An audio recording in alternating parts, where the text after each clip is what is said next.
for your life on the John Tesh Radio Show. Don't miss this stuff.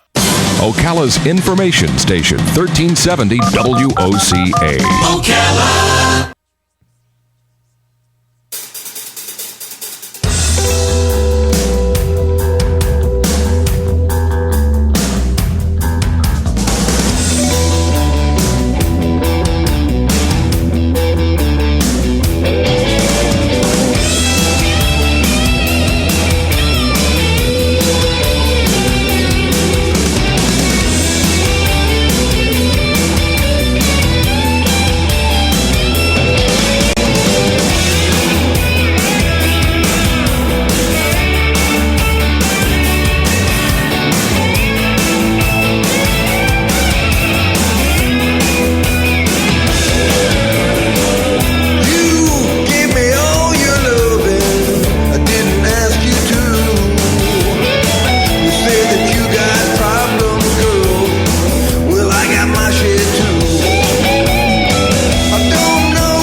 After 10 o'clock, for those of you who listen to talk radio and say, what in the world happened just there?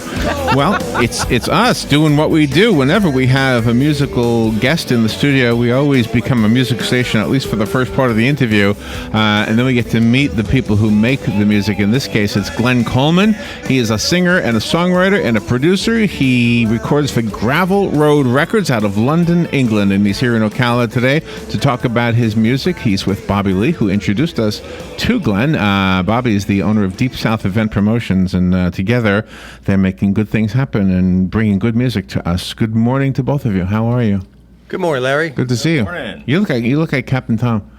Yeah. Anybody ever tell you that? Captain Tom's Custom Charter System. Yes. You look like the guy who rides a boat. I haven't heard that. Pirate, yes. Oh, yeah. So nice to meet you. You obviously are very talented and very accomplished. And your roots, I guess so many different things who influenced you, but I'll ask. Maybe I could guess a little bit. But I'm you know what I'm guessing? That I would guess wrong, but that the people I would guess were influenced by the same people you were influenced by. Maybe that's like Jerry Rafferty. Yeah. A little bit. Can you hear that in there in your own music? Yeah. A little bit. I think sometimes musicians can't hear their own influences, but other people can. That's interesting.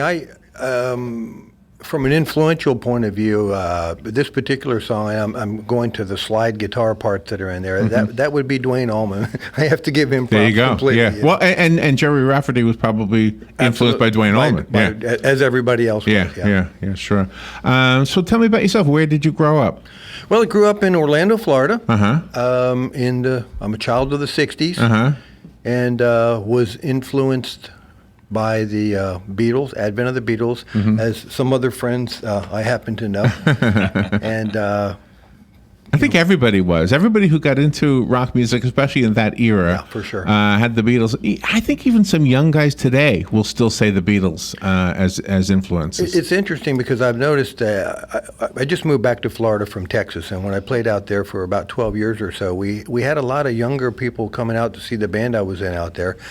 And the thing that we noticed was they were into the kind of music that we were into when we were kids, and it's kind of like a chain. Now, whether or not that's a universal thing or not, or just a local thing, I don't know. But this was Dallas, Texas, so it's a pretty metropolitan area. But you're right. So what is your primary instrument? Primary instrument is guitar. Guitar. What we just listened to. Now, the last time Bobby brought somebody in the studio, there was a whole room full of guys. Today there's only one. Do you have a band that plays with you, or are you one of those guys that does multi-layering and does it all? I did all of that, what you heard on the recording. Wow. Really? Yeah. Wow. So you do play drums? I am a drummer of sorts. I use a program that allows me to create my drum tracks. Okay. They're not synthesized drums; they're actual real drum sounds. So, but I do play drums. Actually, I just don't have the room to set them up in my studio. I have a small home studio where I do all my recording. That was done in your home, right there. Yeah. Wow. It was so impressive. Okay, so I guess a question that I would have asked later on, I'm going to ask right now because we're talking about technology. Having come from old school recording, was that a hard transition to make, to go from the tape to the computer? Actually, it was not that hard of a transition for me because I sort of got into the computer age early in the computer age. And so transitioning into different software packages is a natural, easy thing for me to do. And when digital recordings became capable, where you could literally have a whole studio in your house running on a computer, in my case, it's a Macintosh I got running at the house. Wow. And the programs that are out there available is just amazing what you can get done. Yeah. When you say Macintosh, is that a standalone recording system? It's not just all in one computer, right, where you can go online and I do actually emails use and stuff? a Mac Mini. Running Apple Logic Pro X software. That's the main basis for my whole studio. Oh, wow. This is so cool. And what about selling of music these days? I think the Copper Gypsies were selling actual CDs, but I was reading that who was the Monkees? The Monkees came out with a new album. Yeah. And they were number 14 on the charts after selling 27,000 copies. I thought, wow. You could be number 14 with 27,000. I mean, you used to have to sell 1 million to be up on the charts, right? Yeah. So now I guess you can sell. I guess music is changed a lot, and you can sell. You still have to sell more than the next guy to be on the charts, right? I'm not sure if we have enough time to discuss what's happened to the music industry as far as record sales and downloads and all that. That's. But what is it for you? Do you get more people buying downloads? I guess that's what I wanted to ask. Yeah, mostly for me at this point in time, it's been downloads because up to this point, I've released 2 separate EPs, and the first EP was a total of 5 songs. And the second EP, of which the song you just played is a part of, was 3 songs. So I've got 8 songs released. They're out there on iTunes and Amazon and all the other download sites. And we're putting together the next 5 songs that will be joined with the previous 8 songs to create a releasable CD that will come out in September. And do you put a CD together old school ways? And I don't even know what they do nowadays. But in the old school, there was a theme, like you would listen to Sgt. Pepper's Lonely Hearts Club Band, and it all had this feel to the whole album. Do you do the same thing? No. No, I really don't. For me, and the writing of songs can happen in many different ways. What I'll do is sometimes I'll just jot down ideas. I could be sitting in the mall and look at a couple of people, and for some reason that sparks an idea, and I'll just open my phone up and just write down a note, and then I'll have on the phone a collection of different topics, and then sometime later I might sit down and see if I can come up with a mental story around those 2 people.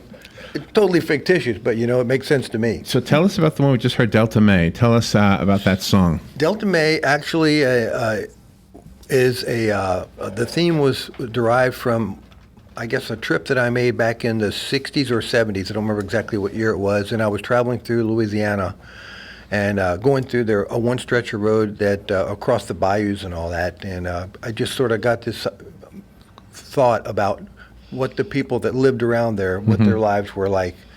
And that's the theme for the lyrics of the song. The actual music was written. I played in England back in the 70s for 3 years. I was in a band over there. And we wrote the song called Delta May. So that's where the lyrics was meshed with the music. Oh, I see. Okay. But the version of the copy that we just released musically has taken a different direction than the original musical version that we did in England. But what's interesting? The genesis of that song is in a car.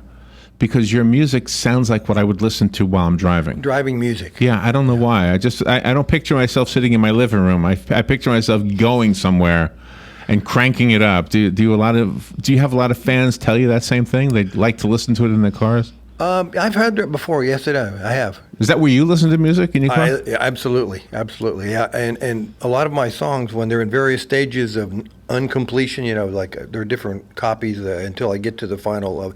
I'll make CD copies and just run it over and over and over in the car while I'm driving. And a lot of times that'll give me ideas on how I want to change this part or that part on a song. Wow. When you're testing out your new material and songs, do you go places and play just acoustically? I do not. Oh, okay. I do not. Yeah, I'm predominantly an electric guitar player, but I mean, I do, obviously guitar is a guitar.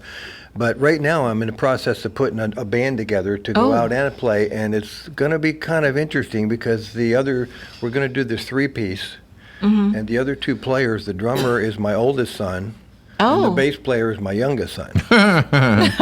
So it's all in the family. Well, yeah, it is. So what do you call the band? The Colemans? Believe it or not, it's going to be called the Coleman. Not to be confused with the Osmonds.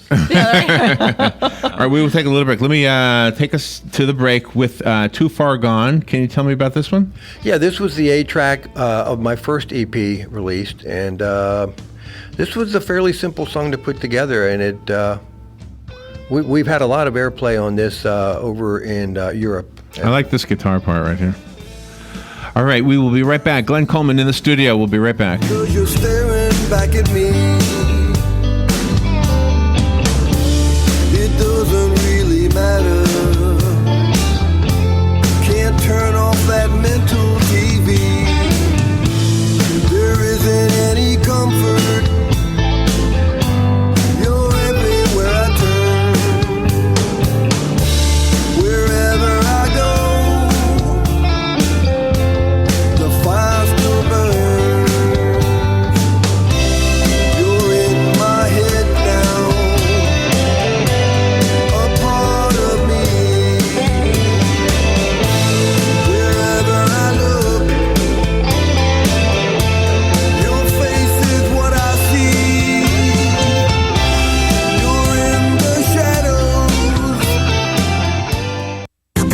The weather is brought to you by myfwc.com. Safe boating is no accidents. On this Monday, there'll be a shower around during the morning hours. Otherwise, it'll be breezy with clouds and sun, and an afternoon thunderstorm in places, the high 85 to 89. Clear to partly cloudy Monday night, low 65 with the coolest inland spots, 71 along the coast. Tuesday, partly sunny, high 86 to 90. For Wednesday, sunshine and some clouds. Watch out for an afternoon thunderstorm, the high 89 to 93. From the Florida Weather Center, I'm meteorologist Joe Lundberg. Hi, this is Brad. I want to take a moment to talk about a serious issue. In the next 5 years, the aviation industry is projected to have a shortage of commercial pilots. Now is the time to start training. Ocala Flying Club has started a scholarship for the youth of Marion County ages 17 to 24. The club will donate up to $4,000 towards a pilot's license. This will help get the student on their way to obtaining their commercial pilot license. If this sounds like something you would be interested in, or if you know someone that would be, please contact Ocala Aviation Services, 861-7484. Palm Garden of Ocala leads in the area of orthopedic care with proven outcomes. Planning to have a new hip or knee joint due to arthritis or as the result of a fall? Palm Garden may be the answer. Guests appreciate the services of highly trained therapists and state-of-the-art equipment. And if you pre-register, you can secure a private room at no extra charge by mentioning this ad. Palm Garden makes no bones about it. They provide the best in orthopedic care. Call 854-6262. That's 854-6262. You can't put it off any longer. It's time to replace your home's AC system. The answer is ASolvesItAll.com and an exceptionally efficient AC system. Let the pros at A show you how you can save on energy monthly and give your family added comfort. The great thing is that ASolvesItAll.com is on call 7 to 7, 7 days a week at no extra charge. For a limited time, mention WOCA and get a special discount. Call 877-765-4ACE or ASolvesItAll.com. At Ameris Bank, we understand that there is no purchase more exciting than the purchase of a new home. We are dedicated to helping you find the mortgage that meets your needs and giving you the personal attention you deserve. Our mortgage options offer a variety of benefits, including up to 100% financing, down payment assistance, and expansive credit qualifications, all with the competitive rates and exceptional service. Call Ameris Bank today or visit amerisbank.com to learn more. We look forward to serving you. Ameris Bank is an equal housing lender and member of FDIC. All loans subject to credit approval. Putting the local back into radio. 24 hours a day, 365 days a year. WOCA News. Variety. Information. Now. Keep your arms and legs on the inside at all times. The most trusted name in news, Fox News, every half hour, only on 96.3 FM, 1370 AM, The Source. All right, 20 minutes after 10 o'clock. Thank you for tuning in. Glenn Coleman is in the studio. If you've been listening, you've heard some really nice pieces of music that you just want to turn up in your car. And we're going to hear at least one more before we're done with this interview. Glenn is a singer-songwriter. And obviously recording artist, guitar player, extraordinaire, everything. So do you have an upcoming show that we can promote? No, actually, there's nothing live scheduled right now. I'm in the process of putting a band together. That the goal of that band is going to be to hit some of the songwriter festivals that we have. I live over in the Ormond Beach, Daytona area, so there's quite a few songwriter festivals that happen over there in DeLand and Daytona. And DeLand is a big one. Well, there's actually a couple in DeLand, and there's a couple in Daytona, and there's one in Jacksonville, all done from the same company. So we're going to see. I actually was okayed to play at one of them last year, but I didn't have the band. I didn't think I was going to actually end up getting the call, as it were. But we're going to go ahead and get something together for and play some of those shows. Yeah. So you and Bobby were in a band together. You were telling me off the air. Tell me about that. Wow. Oh, Bobby's smiling. Don't tell that. Don't you share that story. No skeletons will be released from the closet. This was, and you said there was a club here in Ocala. Well, we played in a band, was it 66? 66, 67? 66, 67, maybe even into 68. We played for a 3 years back there. In the Orlando area, we were playing all the youth centers back then at the time that were the places to play. Mm-hmm. Sure. And then you went to England, Glenn. Well, I eventually went to England, but my career as a musician was interrupted by a stint. I was in the Army for 2 years. I wondered if maybe that got in the way, yeah. I got drafted. I went into the Army, went to Vietnam, and came back. And when I came back, I got back into music again in Orlando, and I did that for a couple years. But this phenomenon called Disney World moved into the area, and musicians just flocked to Orlando like crazy, and all of a sudden you couldn't make a living at it anymore. So I went in the Air Force. Oh, really? I went in the Air Force in 72, and that's what got me over to England, where I played over in England until 77. Did you play in the Air Force band? No, I did not. It's I was in a technical field in the Air Force, telecommunications actually. Okay. And but that got me over to England, which was what my desire was, to go to the homeland of the bands who I had worshipped so much in the 60s, and got in a band over there, and actually met. Not in the band that I played at the time, but I also shopped myself out to other bands that needed a guitar player as well. And I played in a band with a guy by the name of Bernie Townsend, who happens to be the director of the record company I'm now signed with. Is that right? Wow. Oh, wow. That is cool. And it just, not to make this sound overly important, but I inked the contract with Gravel Road Records on February the 9th, 2014, which was exactly 50 years to the day from the viewing of the Beatles for the first time on the Ed Sullivan Show, when I said, that's what I want to do. There you go. That was kind of weird. That's like a good luck omen, right? Or something like that. Very strange. Wow. Yeah. So where do you go from here? When the album is done and it's all ready to go, do you promote it in different ways than you might have done in the 70s and 80s? I'm actually not in charge of the promotion of the album. That's all up to Gravel Road Records, and them being located, they're actually located in Oxford, England, but they have some offices in London as well from some companies they work with. But they are doing the promotion, and right now there's mail-out campaigns of white label CDs such as these that are being sent out to radio stations. Okay. Currently we're running, the first song that you played, Delta May, is running, and I think it's 39 radio stations right now. Nice. And do you miss vinyl or no? Do you like the new formats or? I don't know how I miss vinyl. I mean, just as a consumer, it was always fun to have something big and tangible and photos. You could watch, and you could watch it spinning a little bit, yeah. I'll probably regret I say this, but I really envy people whose ears can tell the difference.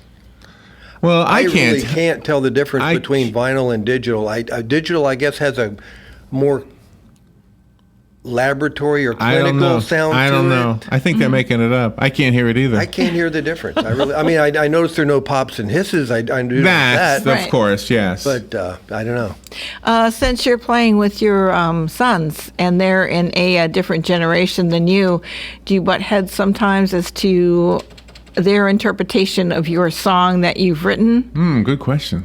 Well, not really. My oldest son, he is pretty much into exactly the same music I am, period. My younger son, the bass player, he's 43 now. Right. And he has a propensity for some of the harder-edged bands that are out there, Pantera and bands like that. But he also enjoys all the stuff we do. And he's a guitar player that's now playing bass. So it's real easy for me to communicate with him, especially when there are situations where I want him to be playing exactly the same notes that I am. It's very easy for him to do that. Yeah, so they're very flexible, and they realize these are my songs. They're already recorded, so they were trying to do exactly what I want them to do. And probably once we get that going, and as I write additional material, then I'll take in them into whatever role they're playing to come up with helping for me. their style. Yeah, I'll have my son, my Jason, do the bass parts, and Eric will do some of the suggestions for how the drums should sound. Talk to me a little bit about the lyrical content of the songs. A lot of times that gets overlooked. We as the general population, we hear a song and we either like it or don't like it. We don't think much about the lyrical content unless it's like a protest song or something and it's saying something. What is your thoughts about the lyrical content? Is it as important as the musical part of it? I think it is now that I'm actually reassuming the role of a lead singer, because mostly I've not been lead singers in bands that I played with. The band I was in England, I was a lead singer for that band, but that was quite some time ago. But now that I'm writing my material and I'm really thinking about the lyrics as we put this band together with my sons, I'm really concentrating more on what's coming out of the lyrics. What you're saying. What I'm saying and what I'm singing. The guitar parts are just taking care of themselves. So from a lyrical content, I used to think lyrics just got in the way. Lyrics were a necessary evil. That's kind of like one of the reasons why I like instrumentals a lot too. But now that I'm back into the lyrics and I come up with, we were talking about how do you come up with some ideas for songs, and I'll have just a thought, and then that creates a story. And the next thing I have to do is come up with a rhythmic way to tell that story so that the rhythm of the lyrics actually fits the music that I've created. It seems like songs that are, I don't know if you call them country or modern country, they tell a story. Very much so, yeah. And a lot of pop songs, modern pop songs, don't really. There was a story this morning about, I guess, I can't remember who used the song "All You Need Is Love" by the Beatles to in some kind of a thing to honor those who were killed last Sunday in that nightclub in Orlando. Okay. Well, so there's a lyric right there that everybody kind of says, all you need is love. Let's use that. What John Lennon wrote all those years ago is now resonating because of the message of the words. So there's a case where the words really did make a difference. Really, for sure, yeah. And what about the vocal? It's another overlooked thing. We often talk about the guitars, the drums, but you have a very strong voice. Wow, thank you. I appreciate that. So, is that something you've cultivated, and is that inspired by anybody, your singing style? Many hours in the shower. In the shower. Just listening to bouncing off of the tile. Well, for me, when I record vocals, and this is from experience in the studios, including my own as well, that I have to get exactly the right sound in my head in order for me to put out what I want my vocals to sound like. And like, for example, with headphones, I can't wear both earpieces on. I have to, one can completely cover the ear, the other one has to be kind of like half on, half off, so I can hear the natural part of my voice along with what's coming into the headphones as well. And then it gives me the confidence to go ahead and push a little more. I don't feel like reserved. I actually, I feel like I can push. I got you. Not depending on the microphone 100%. Right. Yeah. And it all has to do with whether or not you feel you're in tune or not. And And if I have headphones on completely, I don't ever feel like I'm no singing auto tune for you. No auto tune. No, I'm glad. All right, we are almost done. We got 40 seconds. I'm going to use Whispering Pine. Is this an instrumental? This is instrumental. Yes. Okay. We will leave with Whispering Pine. Give us. Do you have a website? I have a website. It's glenncolemanmusic.com. Okay. Excellent. Glenn, thank you for coming in today. Bobby, good to see you again. Thank Good you to for see you too, bringing yeah. us some really talented folks. Thank you for doing that. Thank you, Larry, Robert. Thank you. Good luck with everything you're doing. Appreciate it. We'll be right back.